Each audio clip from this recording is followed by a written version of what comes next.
Les petits détails des plus grands films, bienvenue dans Aviez-vous remarqué ? On avait quitté Harry Potter et le monde de la magie en 2011 avec le dernier opus de la saga cinéma. Heureusement pour nous, J.K. Rowling avait plus d'un héros dans son sac et d'un coup de baguette, elle nous a sorti les animaux fantastiques et son bestiaire fabuleux.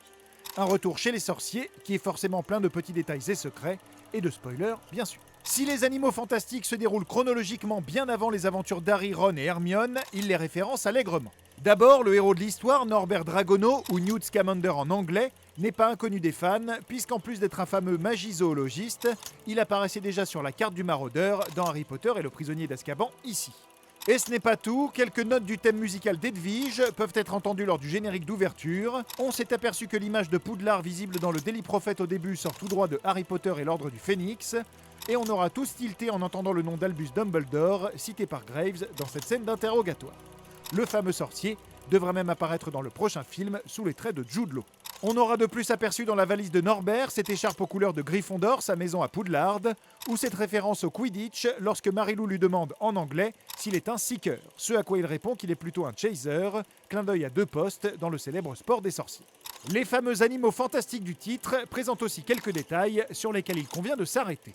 Par exemple, lorsque Kowalski découvre le bestiaire fantastique de Norbert, il passe à côté d'un gros aquarium duquel sort un Grindylow, l'une des créatures qui attaque Harry lors de l'épreuve sous-marine de la Coupe de Feu. Dans le même genre, si on découvre l'impressionnant éruptif, on avait déjà pu voir l'une de ses cornes chez Xenophilus Lovegood dans le film Harry Potter et les reliques de la mort. On peut aussi entendre au détour d'une conversation que Norbert a combattu lors de la Grande Guerre avec des panses de fer ukrainiens, le même type de dragon qu'on avait déjà pu voir protéger la banque Gringotts dans la saga Harry Potter auparavant.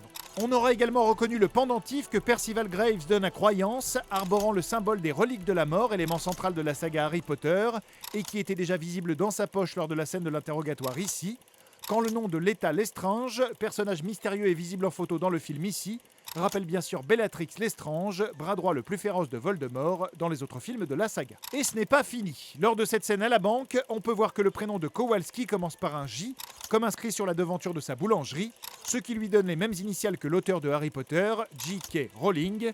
Et avant la grande révélation finale qui nous dévoile Johnny Depp dans le rôle de Grindelwald, on pouvait déjà discerner le visage de l'acteur sur une affiche déchirée ici. Ce n'est d'ailleurs pas le premier film dans lequel Johnny Depp et Colin Farrell interprètent deux versions d'un même personnage, puisqu'il l'avait déjà fait pour l'Imaginarium du Dr Parnassus en 2008. Enfin, comme on peut le voir sur le journal au début, les événements du film se déroulent en décembre 1926. Une date loin d'être anodine, puisque dans l'univers de Harry Potter, c'est aussi l'année et le mois de naissance d'un certain Tom Jedusor, futur Voldemort. Mais ça bien sûr, vous l'aviez remarqué. Non ?